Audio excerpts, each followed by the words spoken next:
versos 15 e 16. Gálatas 1, 15 e 16. Quando, porém, ao que me separou antes de eu nascer e me chamou pela sua graça, aprouve revelar seu Filho em mim, para que eu o pregasse entre os gentios, sem detença, não consultei carne e sangue. Aquele que me chamou pela sua graça, aprouve revelar seu Filho em mim. Ainda no capítulo 3, verso 1. Ó Gálatas insensatos, quem vos fascinou a vós outros, ante cujos olhos foi Jesus Cristo exposto como crucificado? Já destacamos que a palavra aqui literalmente fala de um feitiço. Quem vos enfeitiçou a vós outros, ante cujos olhos foi Jesus Cristo exposto como crucificado. E finalmente Gálatas 4, 19. Meus filhinhos, por quem de novo sofro as dores de parto, até ser Cristo formado em vós. Meus amados irmãos, preciso confessar que a batalha para discernimento de ontem para hoje não foi simples. Porque, por um lado, nós temos já recebido tanto através dessa epístola aos Gálatas. Por outro lado, entendo que o Senhor tem desejado nos falar nessa segundo período dessa manhã algo mais com respeito à contemplação da sublimidade da sua vida e da sua morte.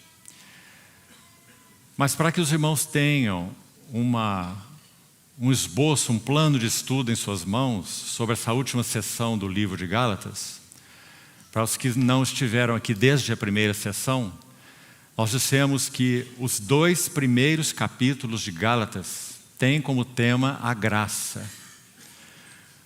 Do capítulo 3, versículo 1, que inicia com o verso que lemos há pouco, Gálatas insensatos, quem vos fascinou a vós outros, até o capítulo 5, verso 15, nós temos uma longa e linda e profunda sessão sobre a liberdade cristã.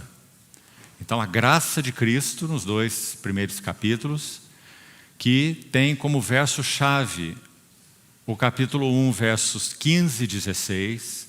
Qual é o propósito desse chamado pela graça de Cristo? Revelar o seu Filho, as palavras de Paulo, não para Ele, mais que isso. Revelar o seu Filho nele, em mim. Depois vimos algo sobre a segunda sessão, liberdade. Liberdade cristã tem como fundamento a graça de Cristo. Então foi para a liberdade que Cristo vos libertou. Então permanecei firmes e não vos submetais de novo a jugo de escravidão. E não foi apenas uma liberdade foi uma liberdade para.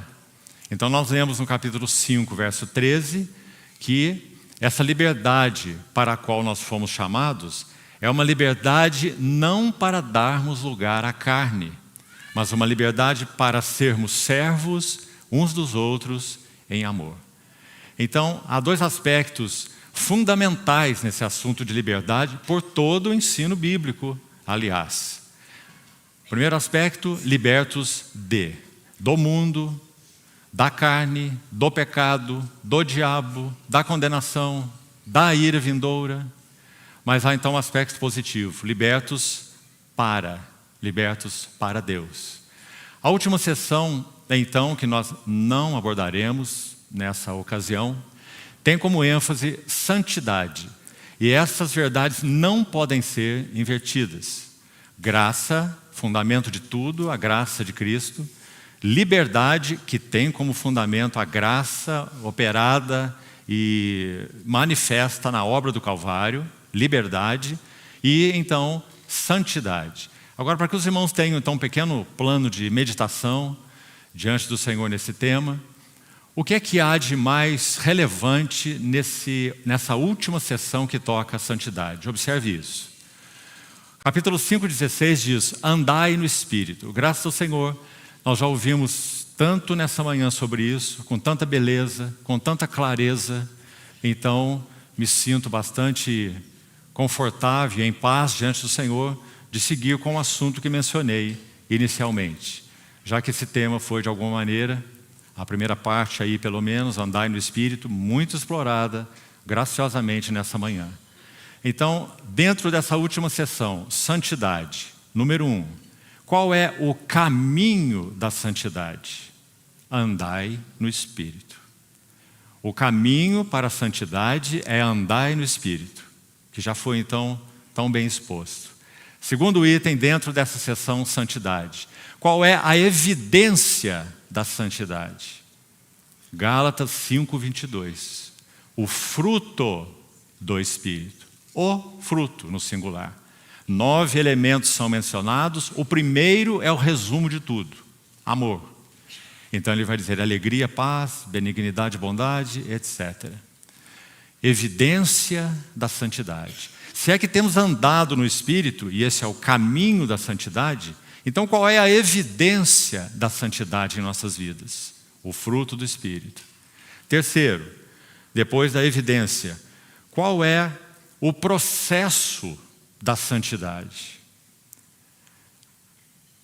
Aquele que semeia na carne, da carne colherá corrupção. Aquele que semeia no Espírito, do Espírito, colherá vida, vida eterna.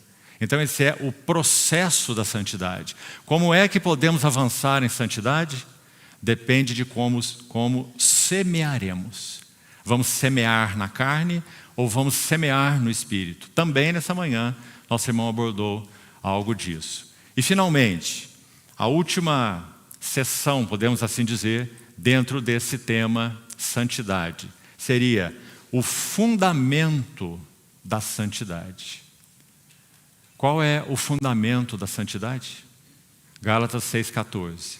Longe de mim gloriar-me, senão na cruz do nosso Senhor Jesus Cristo, pela qual o mundo está crucificado para mim e eu estou crucificado para o mundo. Quando o mundo olhava para Paulo, o que ele via? Um homem crucificado. Quando Paulo olhava para o mundo, o que é que ele via? Um mundo crucificado. Então, o fundamento da santidade é a obra do Senhor na cruz do Calvário. Então, como também algo disso já foi dito nessa manhã, não apenas a obra da cruz do Senhor no Calvário, mas a operação da cruz em nós, que também em sessão anterior já destacamos um pouco a respeito disso. Apenas encerrando essa conclusão, para irmos para esse tema, para irmos para o nosso encargo central, mais uma vez gostaria de lembrar os irmãos. O trabalho da cruz em nós, não a obra que Cristo consumou na cruz, mas o trabalho da cruz em nós, ele se expressa em duas maneiras principais. Primeiro, quando nós nos submetemos à ação da palavra viva de Deus, separando alma de espírito, que nós já citamos em outra sessão e nosso irmão também citou hoje pela manhã. Quanto mais nos expusermos à palavra do Senhor, mais essa adaga, como aquela do sacerdote, de 2 gumes, ela penetrará para dividir alma e espírito, juntas e medulas, e discernir pensamentos e propósitos do coração. Lembre-se, se essa adaga, a palavra de Deus, ela tem 2 gumes, então não há como um gume penetrar e um outro fio ou gume não penetrar. Ou seja, a mesma palavra viva do Senhor, ela opera em nós morte e ela opera em nós ressurreição, anulando aquilo que deve ser anulado e edificando aquilo que deve ser edificado. Então esse é o primeiro braço do trabalho da cruz em nós, a palavra de Deus precisa ser entesourada nos nossos corações. Por isso é tão importante a memorização da palavra do Senhor. Nosso Senhor Jesus não tinha a Torá nas suas mãos quando ele foi tentado pelo diabo. Ele simplesmente a citou. Aliás, o inimigo também citou. Mas o Senhor disse, também está escrito. Então, expormos-nos à palavra do Senhor, entesourarmos a palavra do Senhor. Quanto amo a tua lei, ela é a minha meditação todo dia. Por outro lado, outro aspecto do trabalho da cruz em nós, os arranjos das circunstâncias. Ou, em outras palavras, a providência de Deus. Então são dois P's. A palavra de Deus e a providência de Deus. Nós temos que dizer um sim aos dois. Porque o trabalho da cruz em nós não é compulsório. Não é imposto a nós. É se alguém quer vir após mim. Negue-se a si mesmo, tome a sua cruz e siga-me. Do contrário, não pode ser o meu discípulo. Pode ser salvo, pode ter a vida eterna, pode ser regenerado, mas não pode ser meu discípulo. Então, meus amados irmãos, quão importante é esse assunto. O Senhor tem arranjado, nesse aspecto da providência dEle, diariamente, todas as circunstâncias, para que nós aprendamos a ajoelhar e beijar a mão que trata conosco. A providência de Deus. Assim é o trabalho da cruz. Nunca é compulsório. Então é isso que nós temos basicamente nessa sessão sobre santidade. O caminho da santidade, andar no Espírito, a evidência da santidade, o fruto do Espírito, o processo da santidade, semear no Espírito e finalmente o fundamento da santidade, que é gloriarmos-nos na cruz do nosso Senhor Jesus Cristo. Agora, o que queremos fazer nessa manhã, vamos ler uns textos inicialmente, é buscarmos a ajuda do Senhor para contemplarmos a sublime vida e a sublime obra do nosso Senhor Jesus, até onde isso for possível nessa manhã. Meus irmãos, várias vezes esse texto já foi lido nessa mesma conferência entre nós, 2 Coríntios 3,18, e vamos repeti-lo uma vez mais, que diz assim, todos nós, 2 Coríntios 3,18, todos tivemos o mesmo privilégio. Antes havia um véu espesso sobre os nossos rostos, e nós não podíamos ver nada daquilo que concerne a beleza do nosso Senhor Jesus Cristo. Mas então, um dia, na nossa experiência tão pessoal e íntima, esse véu das nossas faces foram rasgados. E todos nós, agora com um rosto descoberto, desvendado. E aí nós temos essa palavra tão significativa. Que na verdade, meus irmãos, ela tem duas formas de ser traduzidas. Esse termo usado na maioria das versões entre nós em português, todos nós com o rosto desvendado, contemplando, esse termo contemplando. Tanto significa contemplar mesmo, quanto significa refletir. Agora, olha a combinação dessas duas coisas. Nós só refletimos aquilo que contemplamos. Você se lembra quando Moisés, lá naquela sua tenda, ele tinha comunhão face a face com Deus, como um homem fala com o seu amigo? Você lembra o que acontecia? Ele contemplava, ele ouvia e o seu rosto brilhava, refletia. Então todos nós, com um rosto descoberto, graças a Deus, não há mais a cobertura da lei cerimonial, não há mais os tipos, as sombras, as figuras. A realidade veio, a substância veio. O corpo é de Cristo, como Paulo vai dizer em Colossenses 2. Tudo isso tem sido sombra das coisas que haviam de vir. Porém o corpo, a palavra lá é soma, substância, realidade. O corpo é de Cristo. Então todos nós com o rosto descoberto, contemplando, e por isso mesmo, refletindo. Contemplando como por espelho a glória do Senhor.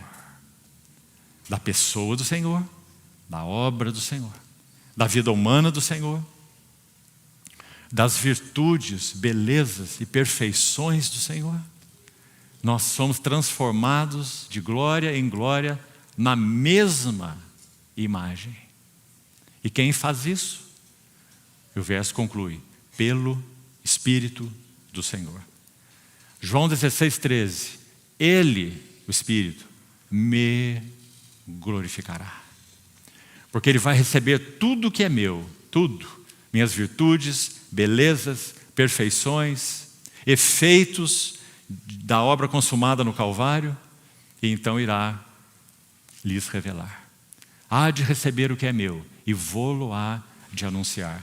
Tudo que o meu Pai tem é meu. Ontem nosso querido irmão pela noite falava sobre a parábola chamada do filho pródigo em Lucas 15. Quando o pai disse àquele filho mais velho: meu filho, tudo que é meu é teu. Lembra-se? E a aplicação própria naquela parábola. Veja o que o Senhor Jesus está dizendo em João 16:13 que citamos. Tudo o que o meu Pai tem é meu. Por isso eu vos disse que Ele, o Espírito, vai receber tudo o que é meu e vou-lo-á de anunciar. Então, meus irmãos, a obra central do Espírito Santo qual é? Sim, Ele nos regenera. Sim, Ele nos convenceu do pecado, assim como convence o mundo do pecado, da justiça, do juízo. Ele nos santifica, Ele é o Espírito de santidade. É por Ele mesmo que nós seremos glorificados. Mas qual é a obra central do Espírito Santo? E é por causa dela que tudo mais se realiza. Qual é a obra central? Revelar as glórias da pessoa de Cristo. Então, meus amados irmãos, contemplação de Cristo tem sido uma arte perdida no meio do povo de Deus. Nós, quem sabe, até reservamos tempo para ler a Bíblia. Mas ler a Bíblia é uma coisa e contemplar Cristo nas Escrituras é outra coisa. Então, o que nós precisamos fazer? Há duas orações de Paulo na Epístola aos Efésios. Uma no capítulo 1 e outra no capítulo 3. Qual é o foco da oração no primeiro capítulo? O Deus e Pai do nosso Senhor Jesus Cristo. Efésios 1:15. O Pai da glória, que concebeu em si mesmo, antes da fundação do mundo, uma imensa cena ou cenário de glória, que tem o seu Filho como centro. Por isso o Pai é chamado de Pai da glória. Não é apenas porque Ele é um Pai glorioso, mas é porque Ele estabeleceu, Ele concebeu em seu coração uma enorme cena de glória, desde antes da criação de qualquer coisa, que tem o seu Filho como centro dessa cena de glória, porque o seu Filho é o resplendor da glória e a expressão exata do seu ser. Então, Paulo ora para que o Pai da glória vos conceda Espírito, aí está Ele, Espírito de sabedoria e de revelação. Para quê? No pleno conhecimento dEle. Iluminados sejam os olhos do vosso coração, para saberdes qual é a esperança do seu chamamento. Qual é a riqueza da sua glória nos santos? Qual a suprema grandeza do seu poder para com os que cremos? Então, meus irmãos, essa é a obra do Espírito Santo. Agora, vamos a alguns textos mais para nos ajudar numa pequena introdução e vamos então buscar a ajuda do Senhor para essa contemplação juntos. O que buscamos nessa manhã, meu encargo no Senhor, é que tenhamos uma manhã de meditação nas glórias de Cristo. Salmo 27:5 diz assim: uma coisa eu peço ao Senhor, uma coisa, e a buscarei, que eu possa morar na casa do Senhor todos os dias da minha vida. Lembrando que Davi não era um sacerdote, que Davi não morava na casa literalmente, até porque nem havia casa. Foi seu filho quem edificou a casa. Ele nem está se referindo ao tabernáculo. Ele está falando de uma realidade, de uma experiência espiritual. Morar na casa do Senhor todos os dias da minha vida para contemplar, aí está de novo o termo contemplar, a beleza do Senhor e meditar no seu templo. O Salmo 37, 5 diz assim, Salmo 34, 5 diz assim: contemplai-o e sereis iluminados, e os vossos rostos jamais sofrerão vexame. Não é um verso maravilhoso? Contemplai-o e sereis iluminados. O Espírito Santo forma em nós o caráter de Cristo, até que Cristo seja plenamente formado em nós, em vós. O Espírito Santo forma em nós o caráter de Cristo como? Revelando-nos as belezas, virtudes, perfeições, glórias daquele que é o seu objeto, com O maiúsculo. É assim que ele forma Cristo em nós. Então contemplai-o e sereis iluminados. Contemplai-o e os vossos rostos não sofrerão vexame. Agora, meus amados irmãos, qual é o motivo para essa contemplação do nosso Senhor Jesus? Será que isso é apenas, me permita uma palavra, místico? Ontem nós citamos, quando concluímos a nossa última sessão, 2 versos muito importantes que vou repeti-los aqui, do Novo Testamento. 1 Pedro 2, verso 20 em diante, diz assim: que o Senhor Jesus nos deixou um exemplo. E falamos que aquela palavra ali se refere a uma cartilha para uma criança aprender a desenhar as letras, um modelo. Ele nos deixou um exemplo para que nós sigamos os seus passos. Porque ele não cometeu pecado e nem dolo algum se achou na sua boca. Então vai descrever algo dele. Ele, quando humilhado, não revidava, quando ultrajado, não revidava com ultrajes. Ele entregava-se àquele que julga retamente, levando no seu corpo sobre o madeiro os nossos pecados, para que nós, mortos aos pecados, vivamos para a justiça. Por suas chagas foste sarados. E ele conclui assim: assim pois, agora vos convertestes. Aquele que é pastor, que põe a ovelha no colo, que cuida, essa é a ideia do pastor, e o bispo, o episcopos, o supervisor, aquele que está olhando cada detalhe, supervisionando, pastor cuidando e bispo supervisionando as vossas almas. O segundo texto que citamos, 1 João capítulo 2, vai dizer assim: aquele que permanece nele também deve andar assim como ele andou. Falamos ainda em uma sessão anterior que, na medida que nós seguimos com o Senhor e seguimos na meditação na sua palavra, em nossa vida cristã, nossa atenção é chamada de um modo muito especial para os 4 evangelhos. Parece que no início de nossa jornada temos uma ânsia grande em conhecer a doutrina da igreja, conhecer o Novo Testamento, conhecer as epístolas, e sem dúvida, isso é muito importante. Mas, meus irmãos, quando avançamos um pouco mais, de alguma maneira, o Espírito Santo chama uma atenção muito especial dos nossos corações para os 4 evangelhos. Graças ao Senhor, alguns irmãos têm tido encargos de fazer traduções de obras de irmãos do passado, grandes mestres das Escrituras, inclusive, de outras línguas, especialmente o inglês, para o português, referente aos 4 evangelhos. E isso é um tesouro. Quanto mais nós jornadeamos com o nosso Senhor Jesus nos evangelhos, mais nós vemos realmente quem Ele é.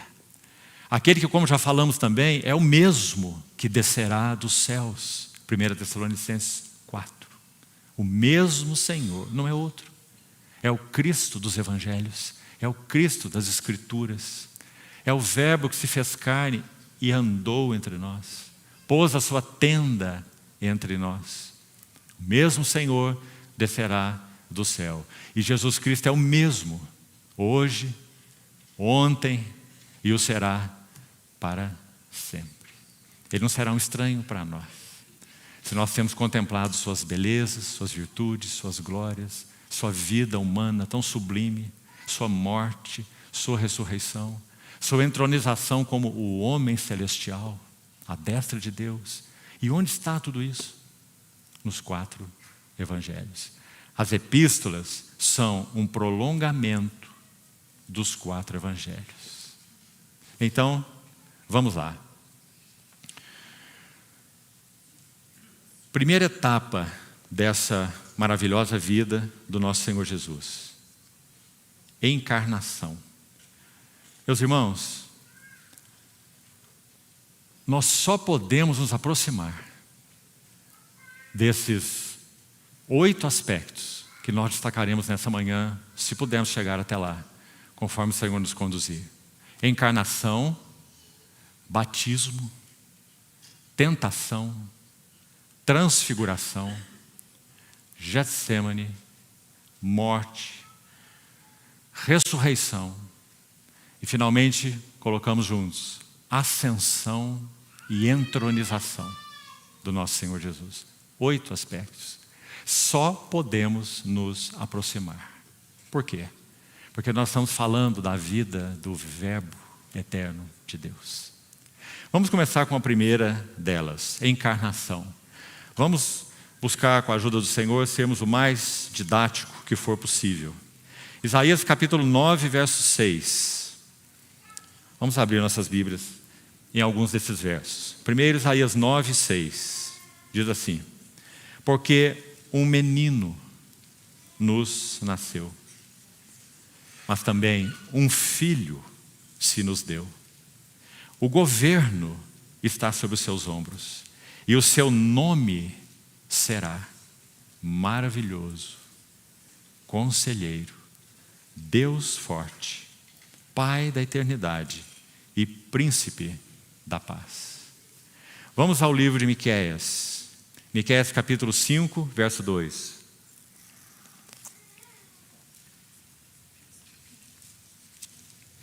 E tu, Belém Efrata, pequena demais para figurar como grupo de milhares de Judá. De ti me sairá. Sairá para mim. Quem está dizendo é Yahvé, nas palavras de Miqueias. Me sairá o que há de reinar em Israel, note isso, e cujas origens, a palavra aqui também é saídas, aquele cujas saídas são desde os tempos antigos, desde os dias da eternidade. Claro que esse texto se refere ao nosso Senhor Jesus e à sua encarnação. A encarnação daquele cujas origens ou saídas são desde os tempos eternos.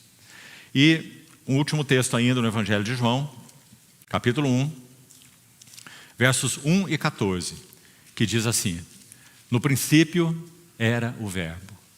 No princípio, antes de qualquer princípio. Não é o princípio de Gênesis, não é no princípio criou Deus os céus e a terra. É o princípio antes do criou, um princípio quando não havia nenhum princípio. No princípio era o Verbo, Logos, aquele no qual toda a divindade se expressa. Por isso Logos, palavra.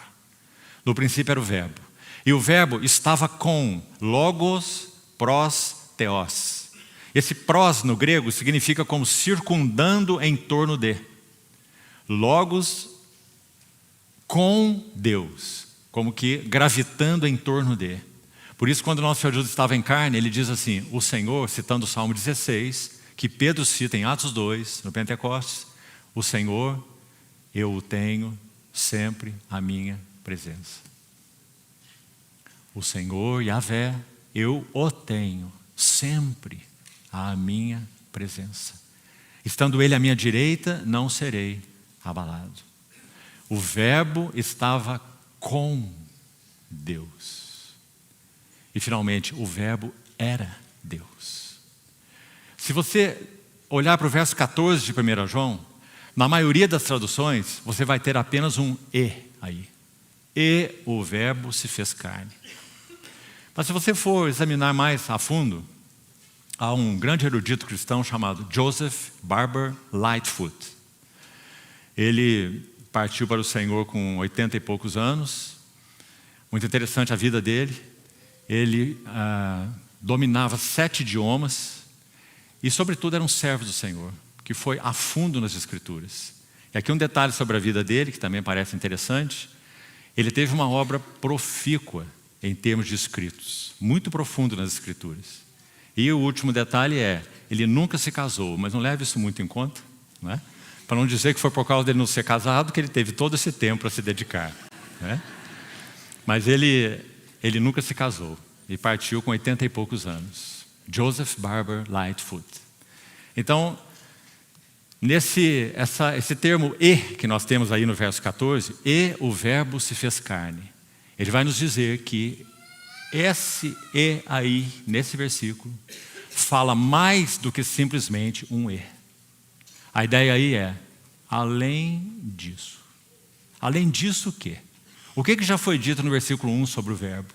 Que esse verbo é o verbo que estava com Deus antes de qualquer princípio, e que esse verbo é Deus. Então, a próxima vez em que esse termo verbo, ou logos, é citado na passagem que estamos considerando, é o verso 14. Então, esse verbo que está com Deus, que estava com Deus, que era Deus, além disso, esse verbo se fez carne. E coloca a sua tenda, seu tabernáculo, entre nós. Quais as características desse tabernáculo? Cheio de graça e de verdade. Porque Deus é amor, Senhor Jesus é cheio de graça. Porque Deus é luz, Senhor Jesus é cheio de verdade. Então, o que mais João diz nesse verso 14? E nós vimos a sua glória.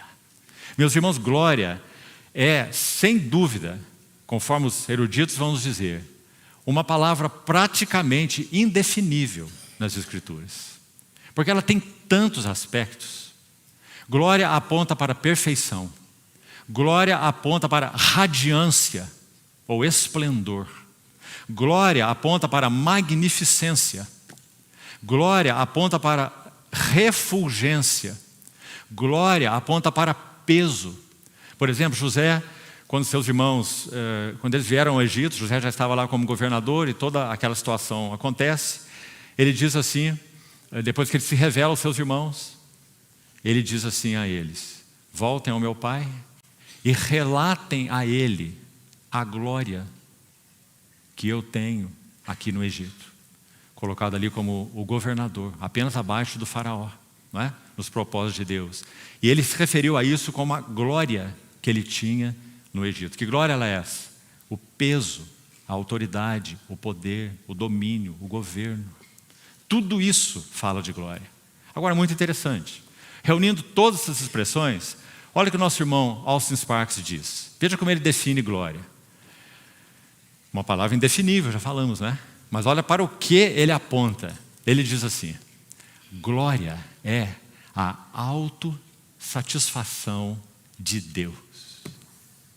Deus é glorioso porque Deus é autossatisfeito. Ele não precisa de nada externo a Ele mesmo para ter satisfação. Ele tem uma completa alegria dentro de si mesmo. Então Ele é perfeito, Ele é completo, Ele é plenamente realizado em si mesmo. Ele é plenamente feliz, gozoso. Deus é autossatisfeito. Agora, olha a aplicação disso, irmãos. Quando é que a glória de Deus irá se revelar agora nos seus vasos? Quando Deus estiver satisfeito com eles. Porque quando Deus está satisfeito, então há glória. Quando Deus não está satisfeito, então não há glória. Glória é autossatisfação de Deus. E o Verbo se fez carne e habitou entre nós, cheio de graça e de verdade. e vimos a sua glória. E não foi assim sua vida humana? Iremos entrar em alguns detalhes.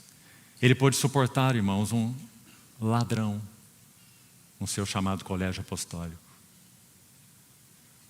Um outro tão ousado que achava que iria com o Senhor até a morte, mas o negou vergonhosamente. Ele podia suportar finalmente o abandono de todos. Mas o que ele tinha a dizer? João 16. Vem a hora e já chegou em que todos me deixareis só. Sereis dispersos e me deixareis só. Mas eu não estou só. Porque meu Pai está comigo. Até aquele momento em que o seu Pai teria que abandoná-lo. Quando então ele clama pela única vez nas Escrituras, é dito que o Senhor clama em alta voz, na cruz. Porque até mesmo havia profecia que dizia que ele não clamaria e nem gritaria nas praças. Não é? Mas na cruz é dito que ele clamou em alta voz. Foi um brado, não foi um sussurro. Porque então ele perderia o seu Pai de vista. Então, se nós abrirmos o Evangelho de Lucas, e é o que vamos fazer agora, mesmo que objetivamente, irmãos, 8 vezes, se não me falha a memória, a palavra alegria ou regozijo, que é a mesma coisa, é citada no Evangelho de Lucas. Aliás, dentre os 4 evangelhos, é o evangelho que mais cita a palavra alegria. Guarde isso, dentre todos os 4. Dentre as em torno de 8 vezes em que a palavra alegria aparece em Lucas, 5 vezes está nos 2 primeiros capítulos de Lucas. Agora, o que acontece nos 2 primeiros capítulos de Lucas? Você se lembra? Há um outro grande erudito nas Escrituras, de grande peso, chamado Alfred Plummer. Ainda não há obra dele traduzida em português. Seria maravilhoso se houvesse. Ele chama esses 2 primeiros capítulos de Lucas de o Evangelho da Infância. Somente Lucas registrou essas informações. E possivelmente Lucas obteve essas informações da própria Maria, a mãe do nosso Senhor Jesus. Porque os detalhes são muito íntimos. O Evangelho da Infância. O que nós temos nesse Evangelho da Infância? Lucas 1 e 2. O nascimento do Senhor. Qual é a nota central? Aí está. 5 vezes alegria. Vamos ver um pouco dessa alegria. Veja Lucas capítulo 1, verso 14. Lucas 1, 14.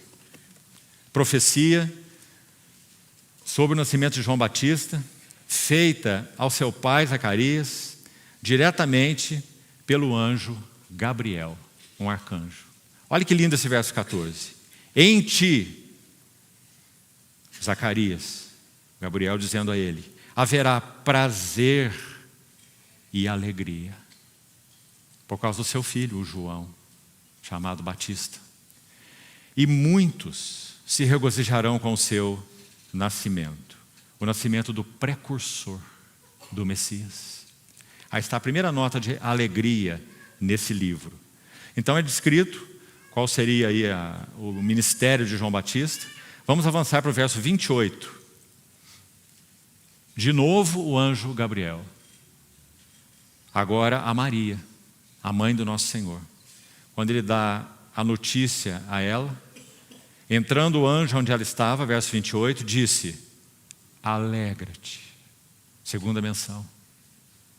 Alegra-te muito, agraciada ou favorecida.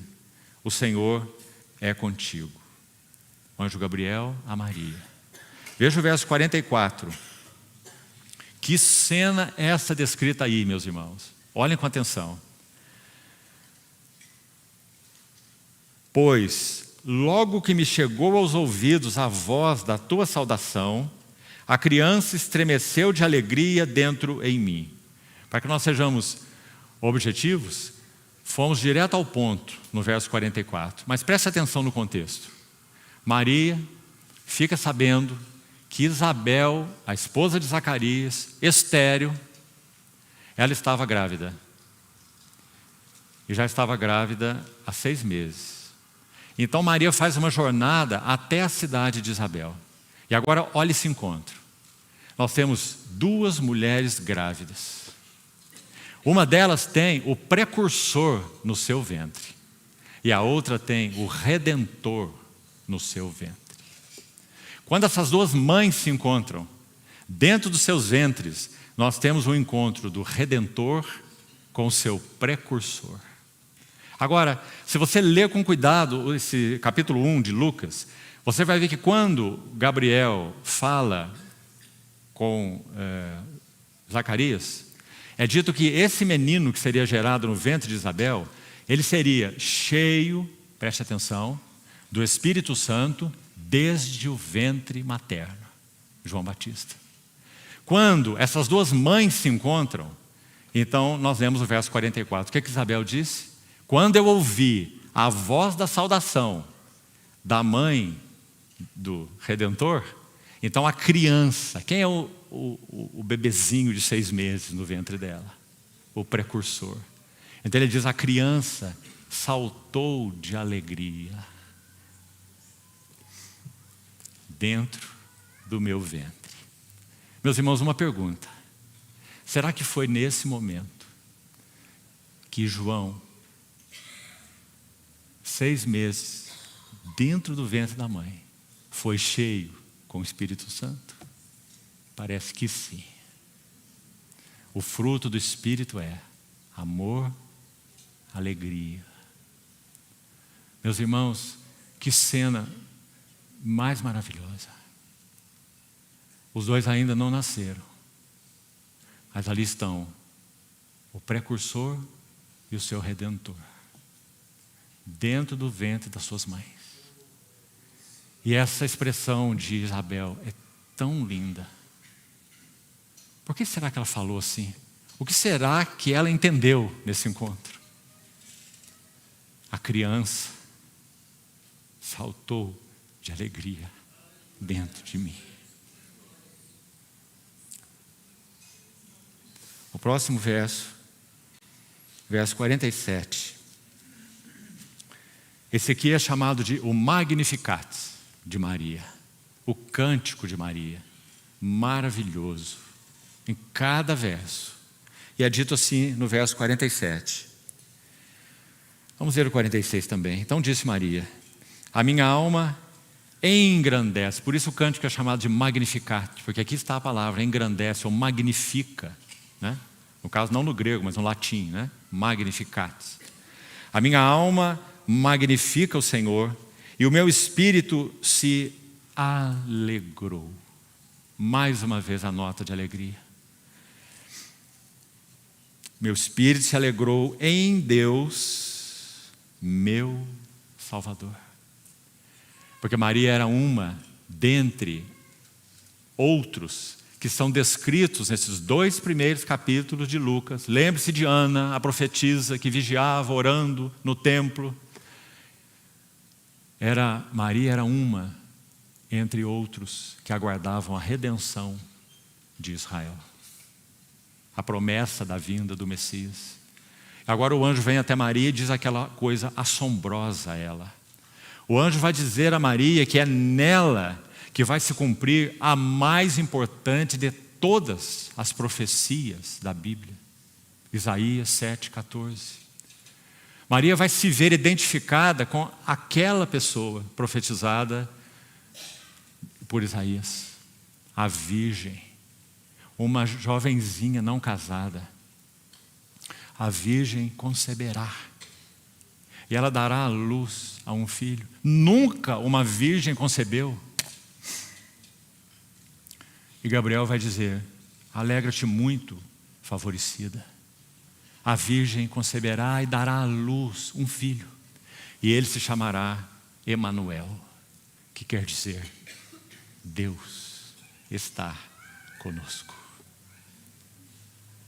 Ela pergunta como será isso? E o que o anjo diz?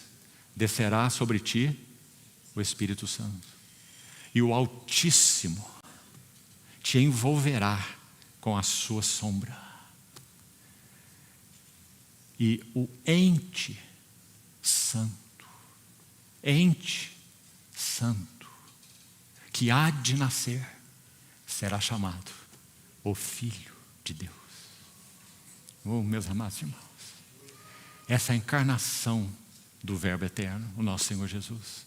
O Verbo se fez carne e pôs a sua tenda entre nós, luz nas trevas.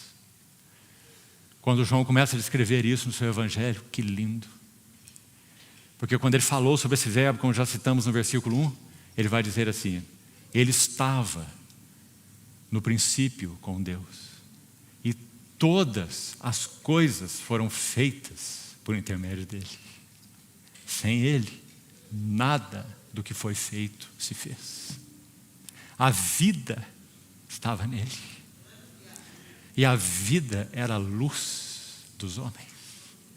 A luz resplandece nas trevas, e as trevas não prevaleceram contra ela. Bendito seja o nome do Senhor. A encarnação da vida e da luz de Deus. Por isso, o ente santo que há de nascer. Se nós avançarmos com isso, capítulo 2 de Lucas, sabe o que acontece? Vamos resumir a história, porque não temos tempo para tudo. Um recenseamento é levantado por ordem de César. Então José e Maria têm que seguir para sua cidade natal obrigatoriamente. Mas ela está grávida. Eles nunca fariam essa viagem, naturalmente falando, se não fossem obrigados. Mas um decreto foi expedido e eles teriam que obedecer. Então ela saiu grávida da sua cidade para ir até, da cidade onde vivia, para ir até Belém. E quando ela chega em Belém, então os dias da sua gestação estão se cumprindo. Mas, irmão, o texto vai dizer que a cidade, por causa do recenseamento ordenado, vieram judeus de todos os lugares para a sua cidade. A cidade se abarrotou. E não havia lugar para eles em nenhuma hospedaria. Meus irmãos, se as hospedarias de Belém soubessem quem estava no ventre de Maria, todas as hospedarias seriam abertas para ele. E tu, Belém, Miqueias 5:2, e tu, Belém, Efrata, pequenina demais para figurar entre as milhares de Israel, mas de ti me sairá o guia que há de apacentar o meu povo Israel.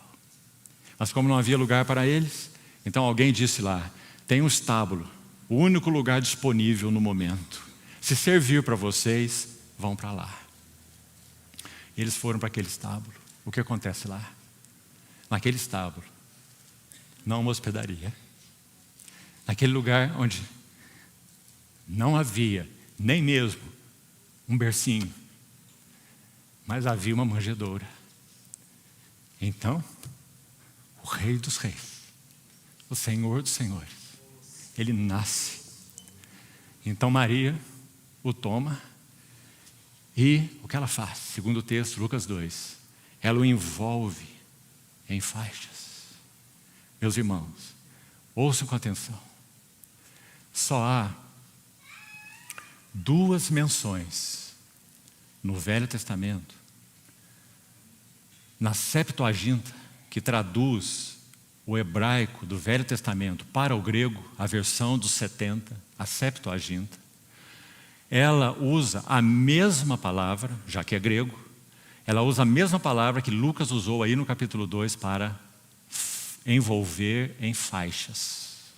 Envolver em faixas. Foi o que a Maria fez com a criança, o Verbo encarnado.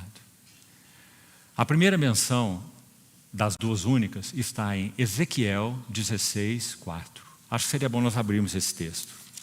Ezequiel 16:4 diz assim: quanto ao teu nascimento, no dia em que nasceste, não te foi cortado o umbigo, nem foste lavada com água para te limpar, nem esfregada com sal e nem envolta em faixas. Então, claro, esse texto original é hebraico, mas a Septuaginta, que traduz o hebraico para o grego, usa a mesma palavra que Lucas usou no capítulo 2 para dizer que a criança foi envolta em faixas pela sua mãe, Maria. Agora, se faz ainda mais impressionante e lindo quando nós vamos a Jó capítulo 38. Abra, por favor. É a segunda e última menção desse assunto de envolver em faixas. E aqui o Senhor está falando com Jó do meio de um redemoinho, aquela história tremenda da transformação de Jó. Capítulo 38 do livro de Jó, verso 8 diz assim, Jó 38, 8. Perguntas do Senhor para Jó. Aquele questionário tão tremendo em que Jó ficou abismado com a sua necedade, a sua tolice de arguir Deus, enquanto o Senhor o conduziu naquele processo transformador. Então o Senhor está falando com ele, no verso 8 diz, perguntando a Jó, você sabe quem encerrou, quem fechou, quem limitou, quem encerrou o mar com portas, quando irrompeu da madre, quando eu lhe pus as nuvens por vestidura e a escuridão por fraldas. Está vendo? Essa é a palavra, fraldas. Envolver com faixas.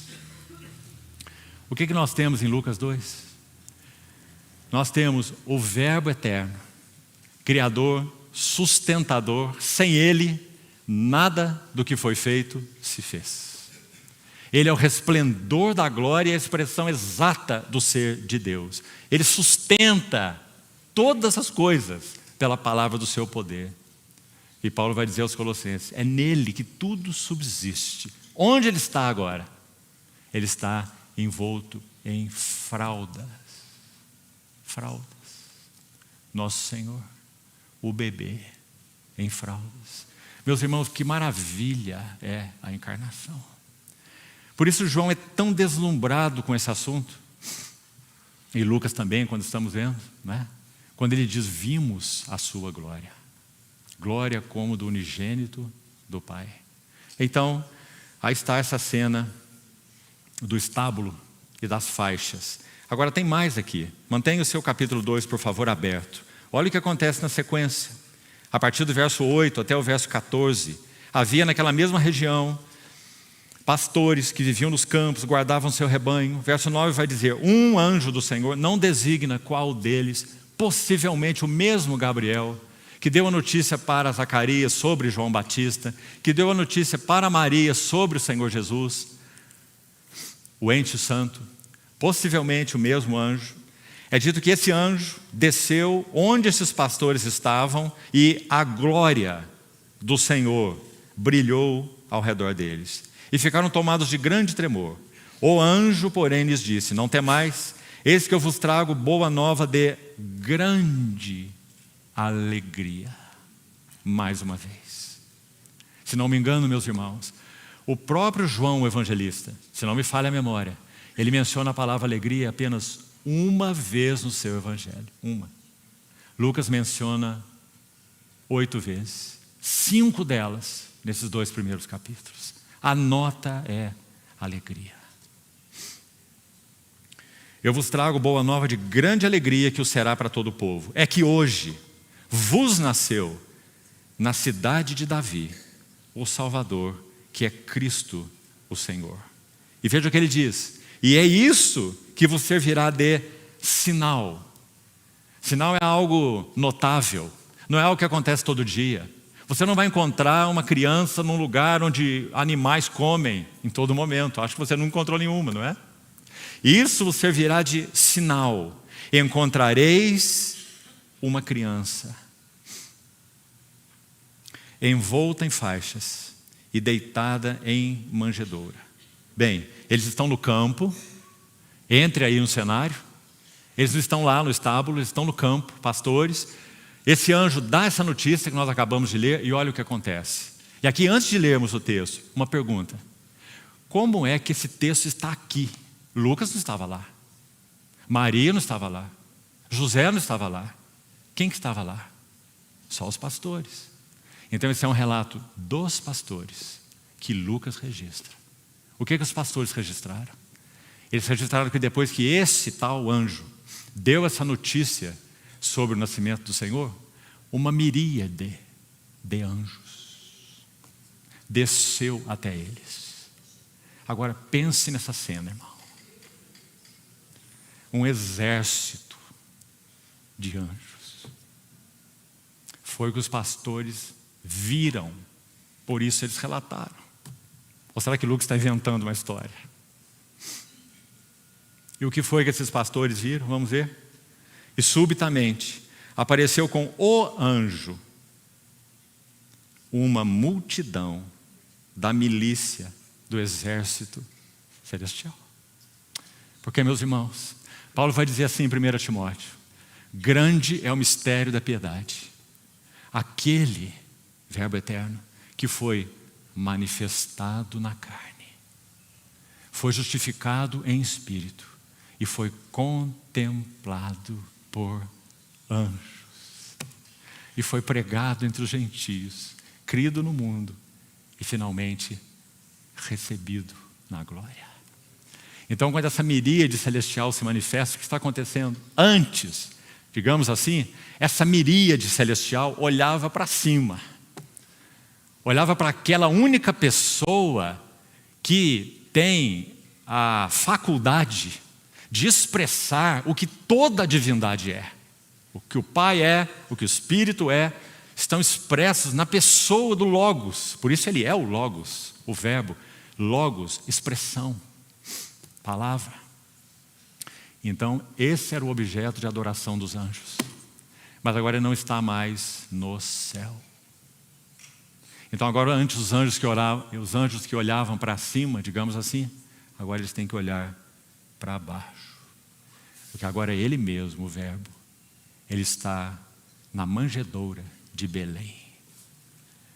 Então a miríade celestial desce até os pastores. Que pastores privilegiados.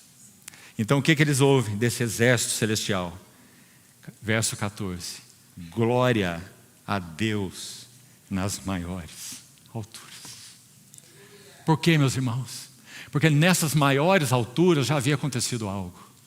A rebelião de Lúcifer e o seu juízo. E então houve de alguma forma uma cisão no ambiente, na esfera celestial. Como isso seria tratado? Ou será que pensamos que a encarnação do Filho e a redenção tem a ver apenas conosco? O que é que Paulo diz em Colossenses? Diz que esse precioso sangue foi derramado para que reconciliasse todas as coisas nos céus e sobre a terra. Então, glória a Deus nas maiores alturas, mas também paz na terra. Aos homens, e a ideia é aos homens, porque estes homens Ele quer bem. Qual é a máxima expressão de que Deus quer bem os homens? Não é apenas que Deus os criou à sua imagem e à sua semelhança, é isso também. Só o homem foi criado assim. Anjos não são a imagem e semelhança de Deus. Mas qual é a máxima expressão do amor de Deus pelos homens? A encarnação do Verbo eterno de Deus. Subsistindo em forma de Deus, não julgou que ser igual a Deus era algo a que ele devia se agarrar a qualquer custo. Não julgou usurpação ser igual a Deus. Antes a si mesmo se esvaziou e assumiu a forma de servo, tornando-se semelhante a homens e reconhecido em figura humana. Primeiro esvaziamento, da glória para a terra, a encarnação. Segundo esvaziamento, no mesmo texto, e a si mesmo se humilhou. Ninguém o humilhou. Nós cantamos há pouco aquele lindo cântico, o Rei da Glória, que reflete esse fato. Ele entregou sua vida voluntariamente. Ninguém poderia obrigá-lo. Foi seu próprio amor que o moveu.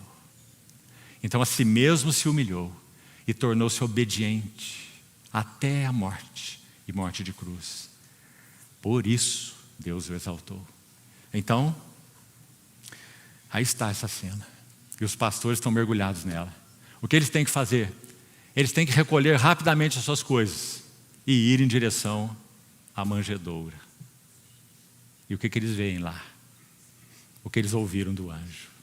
A criancinha, o bebezinho, recém-nascido, deitado na manjedoura, o nosso Senhor Jesus. Meus irmãos, seguindo um pouco mais,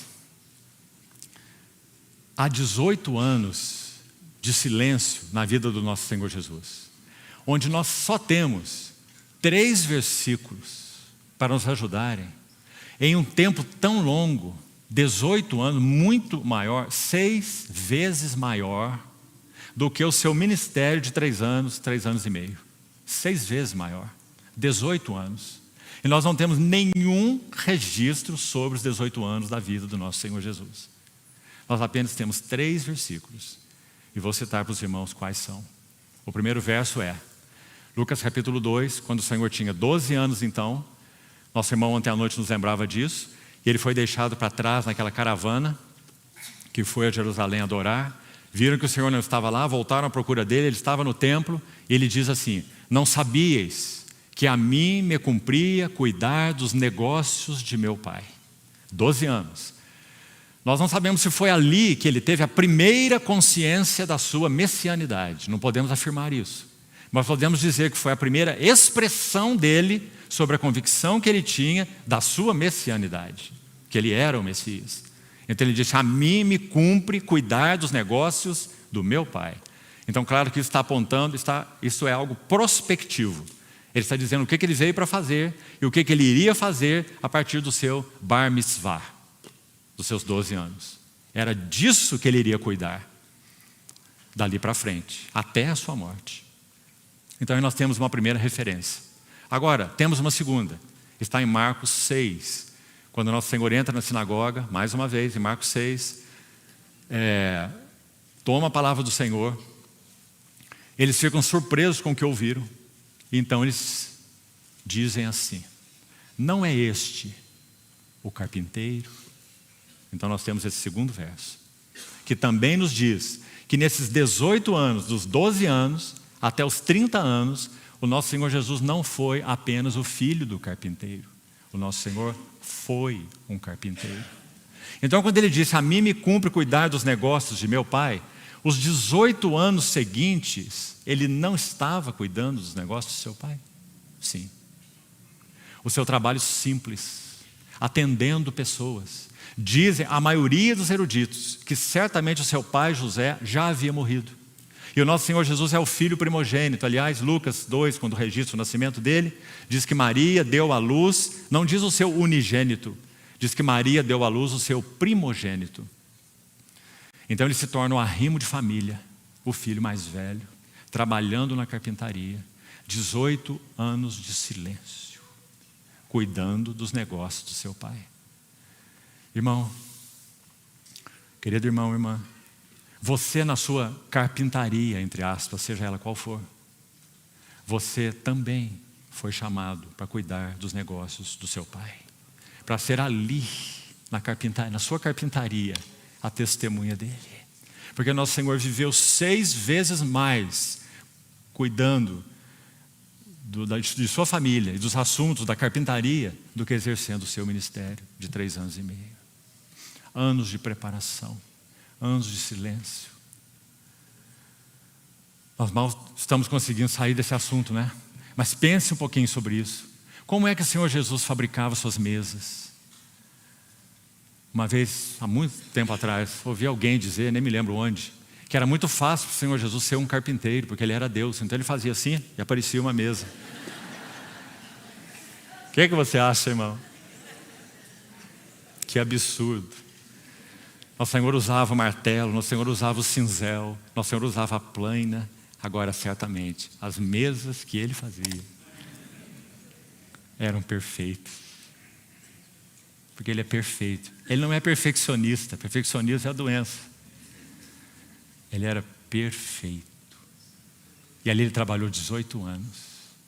Então Marcos capítulo 1, verso 11, vai dizer assim: e veio Jesus, olha isso, e veio Jesus de Nazaré, da carpintaria, para a Galiléia. Esse é o terceiro versículo. São os únicos 3 que falam, que dizem respeito aos 18 anos que ele viveu. E veio Jesus, Marcos 1,11, de Nazaré para o Jordão, para ser batizado por João. Então temos a cena do batismo. Meus amados irmãos, algo já foi dito sobre ela aqui, não é? Quando esse homem entra na água, a primeira coisa, apenas vou te dar as referências. João capítulo 1, o evangelista João, registrando as palavras do Batista, de João Batista, 2 vezes, João Batista vai dizer assim: eu não o conhecia. 2 vezes. Eu não o conhecia. Então parece que para tentar ajeitar isso de alguma maneira, alguns estudiosos fazem alguma coisa aí. E dizem assim, bom, quando João Batista diz que não o conheceu, imagina, ele era o primo dele, não é? Então quando João diz não o conhecia, ele está dizendo, eu não o conhecia como Messias. Não sabia que o meu primo era o Messias. Mas irmão, isso é uma inferência. Nós não temos nada disso na Bíblia. O que nós temos na Bíblia é, eu não o conhecia. E para que isso fique claro, Mateus 3, que registra também o batismo do Senhor, e Lucas também, 3, é dito que pessoas se apresentavam para esse batismo. Lucas cita especificamente publicanos e soldados. Publicanos e soldados, toda classe de pessoas afluíam para o batismo de arrependimento de João Batista. Preste atenção. Foi dito para João Batista o seguinte: aquele sobre quem vires descer e pousar o Espírito, esse é o que batiza com o Espírito. Certo? Foi isso que foi dito a ele. Mas a pergunta é, quando o Senhor se aproxima para ser batizado, o Espírito ainda não desceu sobre ele. Não desceu. Ele não entrou no Jordão, ele ainda não foi batizado. Ele apenas veio na multidão e se aproxima do Batista no Jordão. Então João Batista olha para ele. O que João Batista tinha visto até ali? A face de todos os pecadores que se apresentavam para serem batizados. E graças a Deus por isso. Os publicanos, quem sabe meretrizes, soldados, que eram cruéis, não é? E que agora estavam se apresentando para João para serem batizados no batismo de arrependimento. Então vem alguém no meio da multidão. E quando o Batista o vê, ele diz assim: eu é que preciso ser batizado por ti. E tu vens a mim? Como é que o Batista o reconheceu? Essa é a grande pergunta. Sabe qual parece ser a resposta? Hebreus 9. Com efeito nos convinha um sumo sacerdote, assim como este, santo, inculpável, sem mácula, e então separado dos pecadores. Separado dos pecadores. E feito mais alto que o céu. Tudo que João Batista via às margens do Jordão eram as faces marcadas pelo pecado. De muitas maneiras. Mas agora aparece um rosto diante dele, que ele nunca havia contemplado. Separado dos pecadores. Então esse, irmão, precursor, cheio do Espírito Santo desde o ventre materno, um trovão de Deus no deserto da Judéia, profeta, o maior de todos os profetas, conforme nosso Senhor Jesus disse. Esse era João Batista. Agora ele se dobra diante desse que ele viu. E então nosso Senhor diz: deixa, João, porque nos convém cumprir toda justiça. O que o Senhor quis dizer com isso? O que ele quis dizer foi: eu necessito me identificar com aqueles que eu irei redimir. E eu só posso redimi-los se a justiça de Deus for cumprida. Para que a justiça de Deus seja cumprida para com os pecadores, eu preciso me identificar com eles, para que eu seja o substituto deles. Então ele entra na água. Muito interessante também o que Mateus diz. É dito que as pessoas entravam na água, eram batizadas, confessando os seus pecados. Olha isso. Mas quanto a Jesus é dito assim, ele entrou na água e foi batizado e saiu logo da água. Porque ele não tinha pecados para serem confessados. Ele saiu logo da água. Mas então a água acontece ali antes que ele saia. Então João finalmente vê essa cena. João vê o céu se abrir e a voz ser ouvida. Até a encarnação, até o batismo do nosso Senhor Jesus, o céu esteve fechado para todos os homens. Sim, houve revelações de Deus, certamente. Mas nunca o céu se abriu para homem algum com tal declaração: Tu és o meu filho amado, e em ti eu tenho todo o meu contentamento, toda a minha alegria, satisfação. Então, João Evangelista vai registrar as palavras do Batista, dizendo assim: eu isto vi e testifico.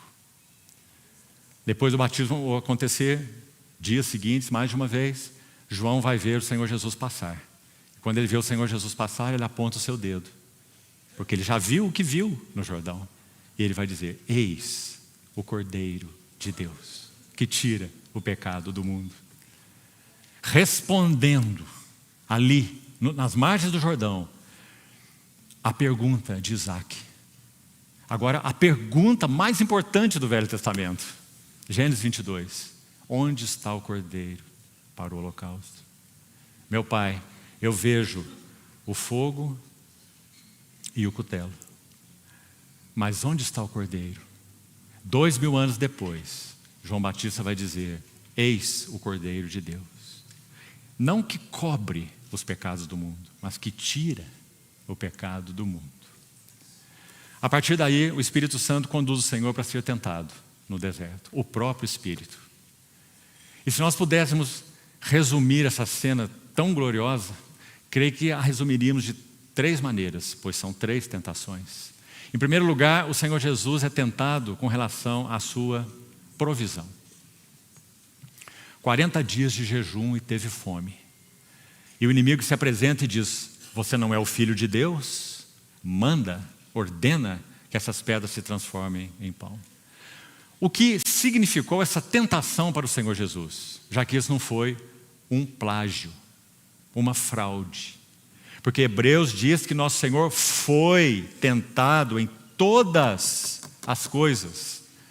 E não só isso, a nossa semelhança, mas sem pecado, mas tentado.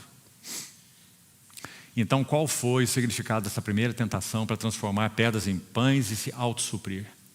A pergunta envolvida é: Deus é bom? Seu amor me supre? Deus é bom? Seu amor me supre? Meus irmãos, pense sobre isso.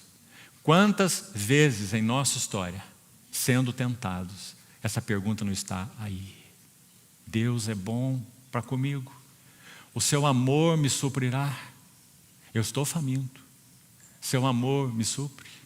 Segunda tentação. E a ordem cronológica, sem dúvida, é a de Mateus. Lucas, a propósito, ele vai inverter propositalmente a ordem das tentações. Ele coloca a primeira como primeira mesmo, mas coloca a segunda em terceiro lugar e coloca a terceira em segundo lugar, na narrativa de Lucas, capítulo 4. Mas definitivamente a ordem de Mateus é a ordem cronológica. Por quê? Porque quando o Senhor foi tentado pela última vez, ele disse a Satanás: retira-te, arreda-te. E nós não podemos entender que debaixo dessa ordem do Senhor, Satanás não tenha se arredado, se afastado. Então, o Senhor é levado para o pináculo do templo. Aí vem a segunda tentação. Está escrito: aos seus anjos dará ordem a teu respeito para que te guardem, eles te tentarão na mão para não tropeçares em alguma pedra. Qual foi a tentação que atingiu o coração do Senhor? Se a primeira, Deus é bom, Ele me suprirá. A segunda é: Deus é fiel. Se eu saltar daqui, Ele me guardará. Deus é fiel. Seu amor me guardará. Mas como Ele responde a isso? Nosso Senhor não tem nenhuma necessidade de fazer o teste da fidelidade de Deus, porque ele conhece a Deus. A terceira tentação, ele é levado a um alto monte e é mostrado a ele os reinos do mundo e a glória deles. Oh, meus irmãos. Isaías 9, o texto que nós lemos, é dito que esse maravilhoso conselheiro, esse príncipe da paz, ele teria o governo. Por causa do governo dele, viria paz sem fim. Não é? E agora o que Satanás diz a ele? Em outras palavras, o inimigo está dizendo: você é o rei prometido, o príncipe da paz. Assuma o reino agora, sem cruz, sem sofrimento, sem dores. Tudo isso eu te darei, se prostrado me adorares. E nosso Senhor diz: só ao Senhor teu Deus adorarás, e só a Ele darás culto. Porque a profecia de Isaías conclui assim, Isaías 9, 6 e 7. O zelo do Senhor dos exércitos fará isto.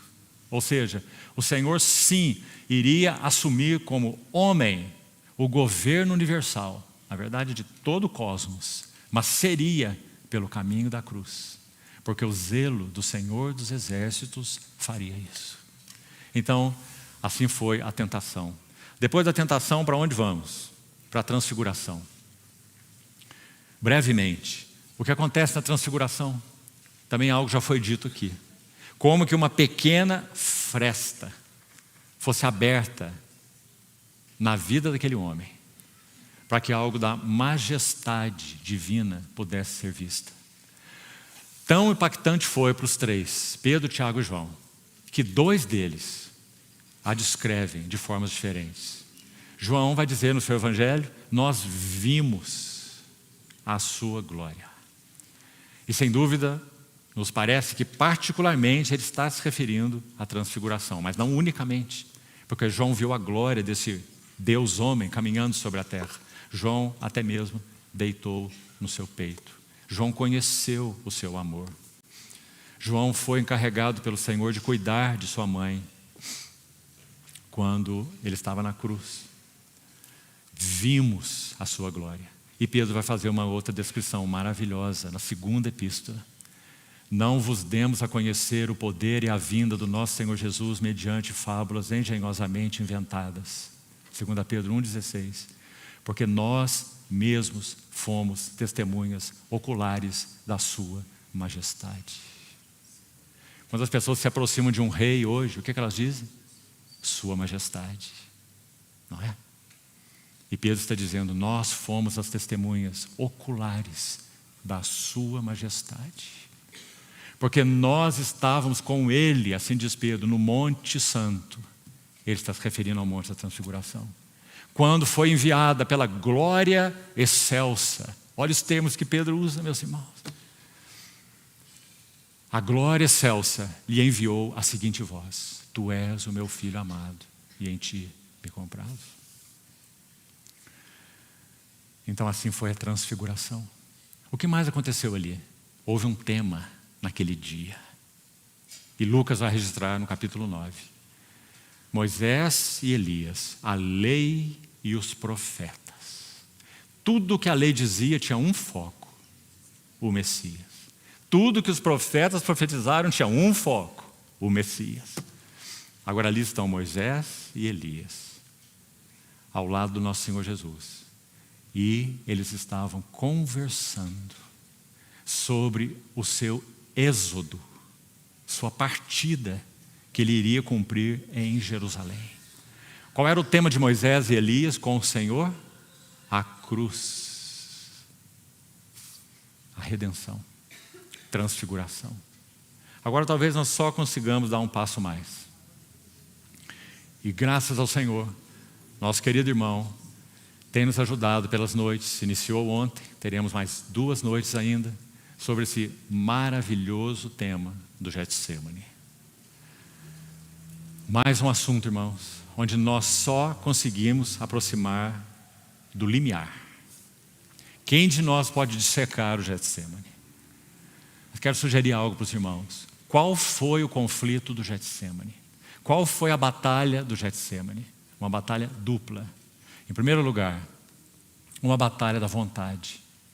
Nosso Senhor orou 3 vezes. Como foi que Ele orou? Pai, se possível for, passa de mim esse cálice, mas não seja feita a minha vontade, mas sim a tua vontade. Meus irmãos, a nossa vontade é como uma rainha altiva. Ela quer o que quer, e ai daquele que se interpõe diante dela. Nossa vontade. Eu quero. Eu desejo. Tudo em nós se move nessa direção. A batalha da vontade é a última batalha. Essa batalha foi vencida no Getsemane. O Senhor está dizendo: Pai, minha vontade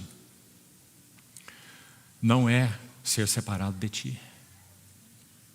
Minha glória contigo é uma glória antes que houvesse mundo. João 17. Assim Ele orou. Quando a batalha da vontade foi travada e nosso Senhor submete a sua vontade humana, já que Ele é homem completo, com espírito humano, alma humana, corpo humano, vontade humana, a vontade de Deus não substituiu a vontade humana do nosso Senhor Jesus. Nosso Senhor submeteu a sua vontade humana à vontade de seu Pai, integralmente, em todos os momentos. Então Ele venceu a batalha da vontade. Não se faça minha vontade, mas sim tua vontade. Porque minha vontade é nunca ser separado de Ti. E por que sabemos disso? E agora entramos no segundo elemento, só para a nossa meditação. Certamente nosso irmão irá nos ajudar muito mais. O segundo elemento. Nosso Senhor Jesus sempre caminhou com 2 pilares na sua vida humana. O primeiro pilar é ver ou vendo a face do seu Pai. Quando foi que o Senhor Jesus perdeu de vista a face do seu Pai? Até aí, até o Getsemane. Nunca. Nunca. Salmo 16 novamente. O Senhor, eu o tenho sempre à minha presença. Sempre. Estando Ele à minha direita, não serei abalado. Ele nunca perdeu de vista a face do Pai. Como dissemos, Ele podia suportar tudo. A negação, a traição, o abandono, estar só, a alienação, a solidão. Mas o meu Pai está comigo. Então, o primeiro pilar, vendo a face do seu Pai, sempre. Segundo pilar, fazendo a vontade do seu Pai. Quando é que Ele não fez a vontade do seu Pai? Quando é que a vontade do Senhor foi discordante da vontade do seu Pai? Nunca. Ele passava madrugadas orando, porque Ele era homem. Ele precisava conhecer a vontade do seu Pai. Onde ir? Por que Ele deveria, cabia, Ele era necessário que Ele atravessasse Samaria? Por quê? Se havia outro caminho. Porque assim Ele foi conduzido pelo seu Pai. Ele discerniu a vontade do seu Pai. Ali havia uma mulher, que Ele iria encontrá-la no poço de Jacó. Sempre fazendo a vontade do seu Pai. Sempre vendo a face do seu Pai. Agora, no Getsemane, essas 2 coisas entram em rota de colisão. E agora, meus irmãos, Ele tem que tomar uma decisão. Se Ele quiser continuar vendo para sempre a face do seu Pai, esse é o seu direito. Ele é o varão aprovado por Deus. 2 vezes os céus já se abriram para Ele, dizendo: Tu és o meu filho. Na primeira vez. Na segunda vez: Tu és o meu filho, o meu eleito. Este é o meu filho, o meu eleito. A Ele ouvi.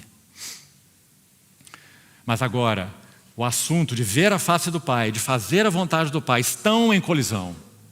E aqui a pergunta é: qual será a decisão, a opção do nosso Senhor Jesus? Se Ele decidisse continuar vendo a face do seu Pai, do próprio Getsemane, Ele poderia ser arrebatado para os céus, porque Ele é o homem perfeito, que satisfez completamente a Deus na sua vida humana. Mas qual é a decisão que Ele toma? Não se faça a minha vontade. Então, a decisão que Ele toma é continuar fazendo a vontade do seu Pai, como Ele sempre fez, mesmo que isso signifique perder de vista a face do seu Pai. Quando foi que Ele perdeu de vista a face do seu Pai? Poucas horas depois, quando na cruz do Calvário, ele então teria que dizer: meu Deus, por que me abandonaste? Então nós temos ali a morte do Senhor. Meus irmãos, segundo o Salmo 16, primeiramente o último brado que o Senhor proferiu na cruz, dos seus 7 brados, qual foi? Pai, nas tuas mãos eu entrego o meu espírito. Depois de ter clamado, meu Deus, por que me abandonastes? Depois de ter tomado o vinagre e ter dito, está tudo consumado, o último brado foi: Pai, nas tuas mãos eu entrego o meu espírito. Segundo o Salmo 16 que citamos, depois de ser dito, Salmo 16, 8, o Senhor eu tenho sempre a minha presença, estando à minha direita não serei abalado, ele diz assim: por isso se alegrou o meu coração, e a minha língua exultou, e até mesmo a minha carne, meu corpo, repousará em esperança, porque não deixarás a minha alma na morte, e nem permitirás que o teu santo veja corrupção. Tu me farás ver os caminhos da vida. Na tua presença há plenitude de alegria, e na tua destra há delícias perpetuamente. Esse era um salmo que estava no coração do nosso Senhor Jesus. Quando ele recita, segundo tantos eruditos vão nos dizer que provavelmente nosso Senhor Jesus tenha recitado o Salmo 22 integralmente na cruz, o salmo que começa com Deus meu, por que me desamparaste? Nosso Senhor sabia que embora ele estivesse ali nas 3 horas finais em trevas, já que até sobre a face da terra havia trevas, mas trevas inexplicáveis, você não vai ter isso na história. Aliás, você vai ter um registro disso na história. Você vai ter um registro de um pagão falando sobre esse elemento inusitado ocorrido na história. Um pagão, não um cristão. 3 horas de trevas, isso não é um eclipse. Impossível, não há eclipse de 3 horas. O que nos parece é que o Senhor cobriu os céus com uma negridão de nuvens. Não eram trevas que se podiam apalpar como aquelas do Egito. Do contrário, ninguém se moveria em tudo que foi executado naquele dia. Mas eram trevas intensas, como que os céus cobertos por uma espessa nuvem. Da hora sexta até a hora nona, houve trevas sobre a face de toda a terra. Então, ao final da hora sexta, Jesus vai dizer: meu Deus, por que me abandonaste? Mas ao final ele vai dizer, então: Pai, nas tuas mãos eu entrego o meu espírito. O que o nosso Senhor Jesus sabia? Que embora ele estivesse enfrentando a negridão das trevas e da alienação e de uma verdadeira separação, de uma comunhão que nunca antes tinha sido quebrada, ele sabe de algo mais. Ele sabe que de alguma maneira o seu Pai, o seu Abba, o seu paizinho está logo ali atrás do véu. Então ele diz: Pai. Antes ele havia dito: Deus meu, mas agora ele diz: Pai, nas tuas mãos eu entrego o meu espírito. Por quê?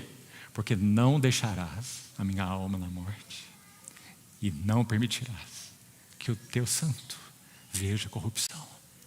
E quando nosso Senhor Jesus morre, o que acontece?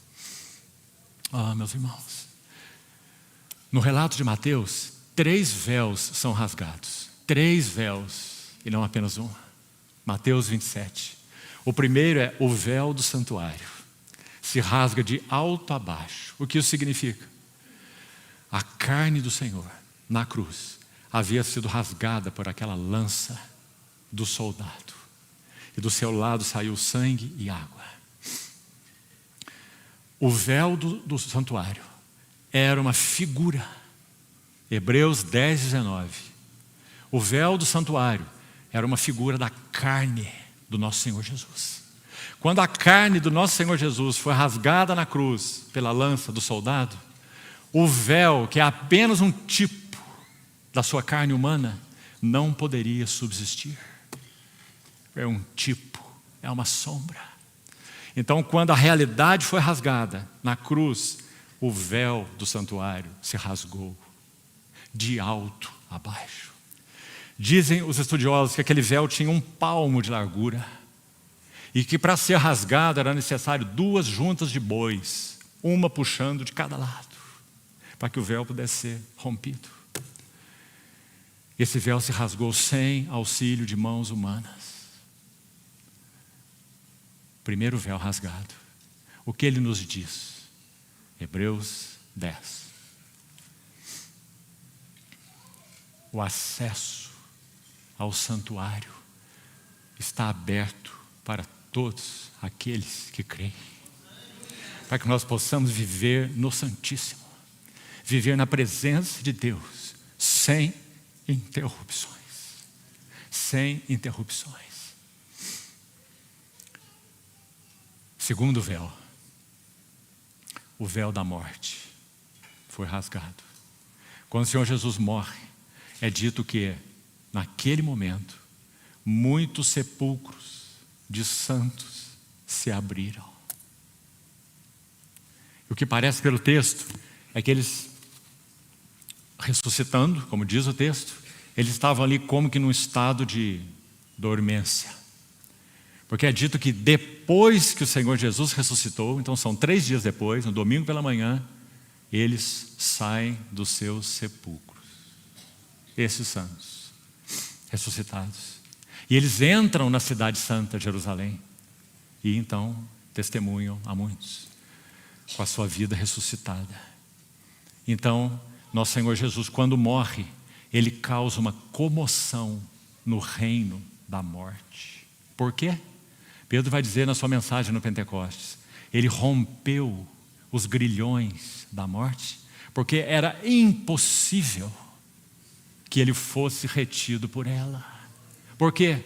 Porque o salário do pecado é a morte. Mas agora entra na morte o ente santo, sem pecado. Quando ele entra na morte, ele mata a morte. E agora a morte não tem poder sobre aqueles que creem no nosso Senhor Jesus. A única capacidade que a morte tem sobre a vida dos santos, daqueles que creem no Senhor, é transportá-los de uma esfera onde ela ainda exerce o seu domínio, no que concerne a questão física, transportar os santos para uma outra esfera, onde ela não tem poder nenhum. Por isso Paulo diz, eu prefiro partir e estar com Cristo, o que é incomparavelmente melhor. Segundo véu, véu da morte. Terceiro véu, o véu da incredulidade. Um centurião estava ali quando nosso Senhor Jesus morreu. Nós conhecemos pela história, pela tradição, até mesmo o nome dele. O nome dele é Longinos. Posteriormente ele se torna um bispo na região da Capadócia. Ele creu no Senhor. E quando ele estava então ali, nosso Senhor Jesus morre, ele diz assim, este era verdadeiramente o Filho de Deus. O véu da incredulidade. Agora, irmãos, me permita dar um salto aqui, eu vou emprestar de você só 5 minutos mais. Vamos além da ressurreição, vamos para a ascensão. Nosso Senhor então no 3º dia ressuscita, 40 dias ele dá testemunho 10 vezes da sua ressurreição.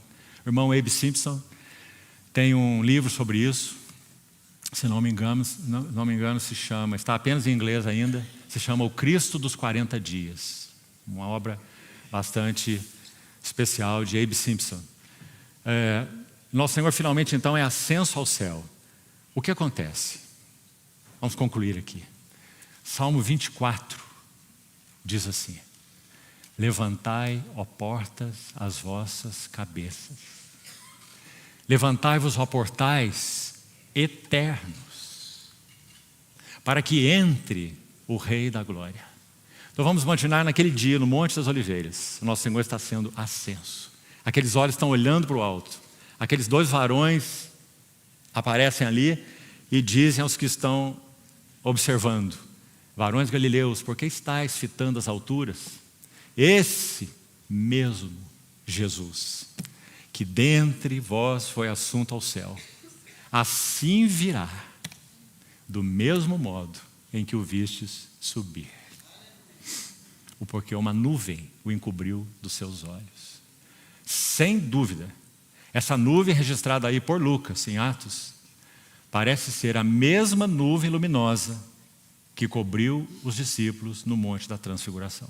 Não uma nuvem atmosférica, mas essa nuvem de glória que recebeu, que representa a Shekinah, que cobriu o povo na sua jornada no deserto. Essa nuvem recebeu o nosso Senhor Jesus, o homem exaltado à destra de Deus. Agora, para terminarmos, o Salmo 24 apenas sugere, como que 2 coros de anjos. Você se lembra que quando ele nasceu, uma miríade do exército celestial estava lá. Então vamos pensar nesses 2 coros angelicais, um do lado de cá e um do lado de cá. E agora aquele homem, finalmente, com a sua obra consumada, venceu a morte, ressuscitou. Agora ele está sendo recebido na glória. Então ele está sendo ascenso.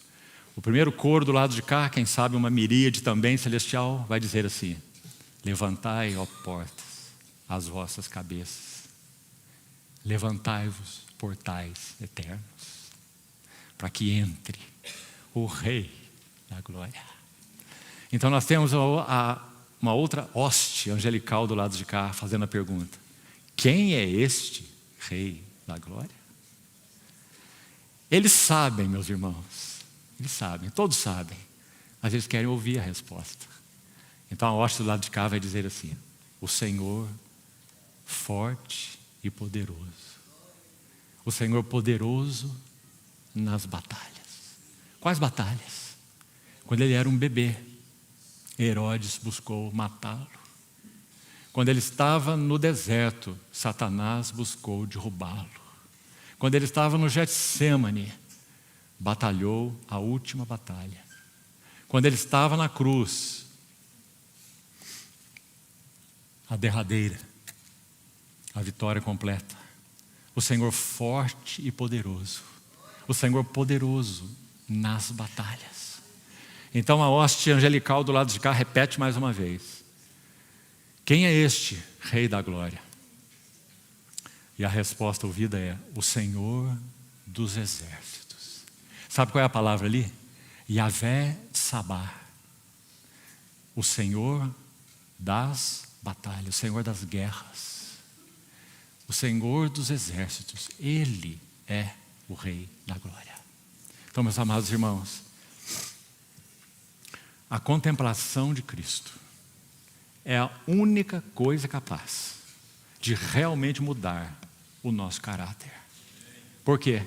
Porque o Espírito Santo veio para realizar esse trabalho, para que nós sejamos como Ele, para que nós andemos como Ele andou, para que nós possamos ser imitadores de Deus como filhos amados. Como nós podemos alcançar isso? Ele me glorificará, porque vai receber tudo que é meu e vou-lo-á de anunciar. Bendito seja o Senhor. Vamos terminar aqui, vamos orar. Senhor, entregamos Tuas palavras dessa manhã nas Tuas santas mãos e Te pedimos que o Senhor nos ajude a reservarmos Tuas sementes nos nossos corações. Queremos, Senhor, aprender de Ti, que és manso e humilde de coração, para que sejamos realmente transformados de glória em uma glória maior na Tua própria imagem pelo Espírito do Senhor. Ajuda-nos nisso, Senhor. Mantém nossos olhos abertos para que ao Senhor tenhamos sempre a nossa presença. Assim nós Te pedimos, agradecidos no Teu precioso nome. Amém.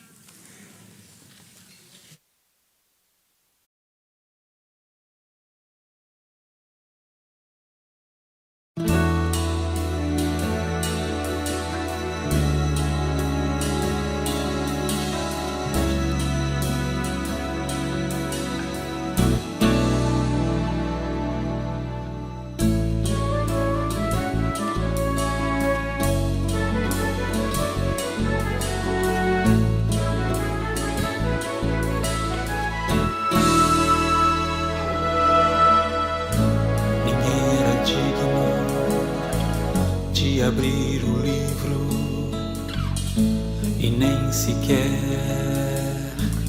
para ele olhar, mas um ancião avançado em dias foi a João e começou a falar: olha, João, deixe de chorar. Jesus, o leão da tribo de Judá, venceu, conquistou a vitória. E o livro abrirá. Glória a Deus, o seu nome sobre todo nome está. Glória a Deus, ao leão da tribo de Judá. Glória a Deus, e os seus com ele vão reinar. Glória a Deus, e o seu reino não terminará.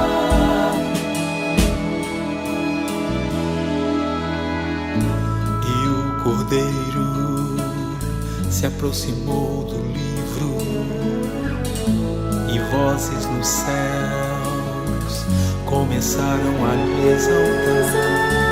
Eram vozes vindas de todos os cantos, eram homens de todo lugar, que estavam a cantar e cantavam sem cessar: és digno, pois venceste. E o livro abrirá. Glória a Deus, o seu nome sobre todo nome está. Glória a Deus, ao leão da tribo de Judá. Glória a Deus, e os seus com ele vão reinar. Glória a Deus, e o seu reino não terminará. Glória a Deus, o Cordeiro já venceu a guerra. Glória a Deus, o Senhor é alto sobre a terra. Glória a Deus, por tudo que tu és, e os reinos da terra caiam aos teus pés.